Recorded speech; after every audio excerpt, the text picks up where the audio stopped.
ஒரு குடும்பத்தை தலைமுறை தலைமுறையாக துரத்திய சாபம். அந்த பயங்கரமான இரகசிய மர்மத்தின் தொடக்கம். அப்பத்தா வீட்டுக்குள் கார்த்திக் நுழைஞ்சப்போ ஏதோ ஒரு பெரிய அமைதி வீட்டை சுற்றி இருந்தது. ஒரு மாசத்துக்கு முன்னாடி தான் தாத்தா இறந்ததுனால வீடு ரொம்ப மோசமாக தெரிஞ்சது. தாத்தாவோட அறையை சுத்தம் பண்ணும்போது ஒரு பழைய மரப்பொட்டி அவனுக்கு கிடைச்சது. அதுக்குள்ள ஒரு பழைய டைரி இருந்தது. அதில் தாத்தா தன்னோட கைப்பட எழுதியிருந்த, நம் குடும்பத்திற்கு ஒரு சாபம் இருக்கு, அதனால தான் நம்ம வம்சத்தில் இருக்கிறவங்க பசங்க எல்லாரும் 25 வயசுக்கு மேலே வாழ மாட்டார்கள் என்று எழுதி வச்சிருந்தார்.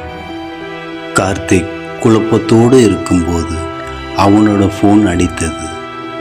அவனோட அம்மா அழுதபடி, உன் அண்ணனுக்கு உடம்பு சரியில்லடா, உன் அப்பா மாதிரி அவனுக்கும் 25 வயசு தான் ஆகுதுன்னு சொல்லிக்கிட்டே இருக்கும்போது ஃபோன் கட் ஆயிடுச்சு. கார்த்தியின் மனசில் தாத்தா சொன்ன சாபமும் அப்பா இறந்ததும் இப்போ அண்ணன் நிலைமையும் மாறி மாறி வந்துச்சு.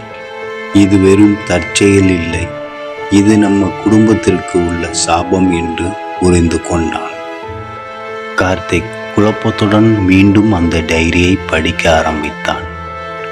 அது தாத்தாவினால் எழுதப்பட்ட டைரி. அந்த எழுத்துக்கள் பழையதாகவும் இருந்தாலும் ஒரு பயங்கரமான உண்மையை அவனுக்கு சொன்னது. பல தலைமுறைகளுக்கு முன்பு நம் குடும்பத்தைச் சேர்ந்த ஒரு மூதாதையர் ஒரு கோயிலில் இரகசிய அறையில் இருந்த ஒரு புனிதமான சாமி கத்தியை திருடினர்.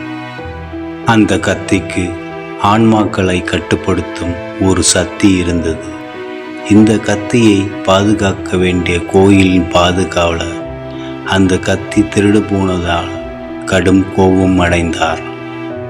அவர் இந்த கத்தியை என் இடத்தில் இருந்து அகற்றப்பட்டதால் இதை திருடிய உன் வம்சத்தில் பிறக்கும் மூத்த மகன்கள் 25 வயதை எட்டும் பொழுது அவர்கள் மர்மமான முறையில் இறந்து போவார்கள் என்று சாபம் கொடுத்தார்.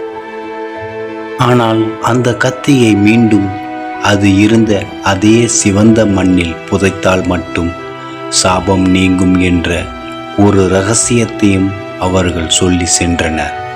அதை திருடிய நம் மூதாதையர் பயந்து போய் அந்த மண்ணையும் திருடி வந்து இந்த வீட்டுக்குள் ஒரு இரகசிய பாதாள அறையில் வைத்திருக்கின்றனர் என தெரிந்தது. இந்த கத்தையும் மண்ணையும் கண்டறிந்தால்தான் தனது அண்ணனையும் குடும்பத்தையும் காப்பாற்ற முடியும் என்பதை கார்த்திக் புரிந்து கொண்டான். நேரம் வீணாகாமல் அவன் அந்த பாதாள அறையை தேடிச் சென்றான். கார்த்திக் அந்த கத்தியை எடுத்துக்கொண்டு பாதாள அறையில் நடுவில் இருந்த சிவந்த மண்ணை தேடினான். அப்பொழுது அவன் பின்னால் ஒரு பெரிய கதவு பலமாக சாத்தப்பட்டது. அறைக்குள் இருள் சூழ்ந்தது.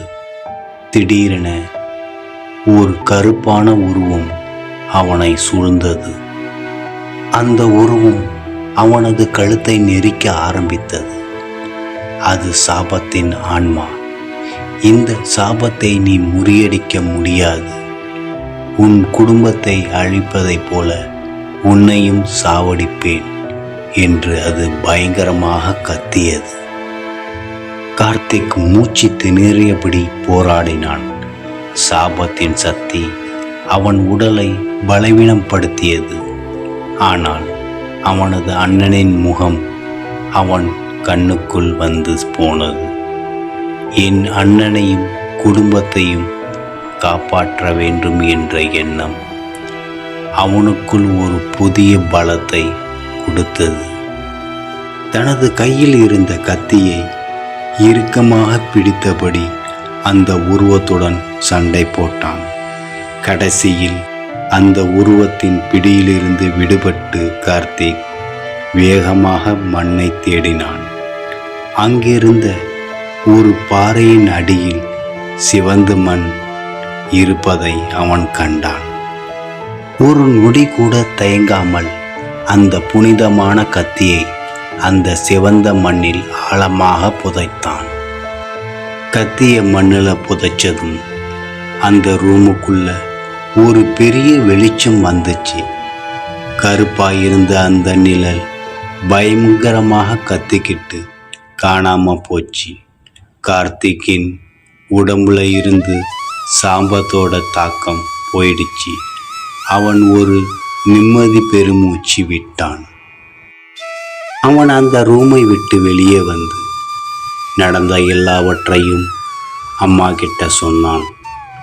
சாபத்தினால் இறந்து போன எல்லா ஆன்மாக்களும் இப்ப அமைதி கிடைச்சிருக்கு. அவனோட அண்ணனோட உயிரையும் காப்பாத்தினான்.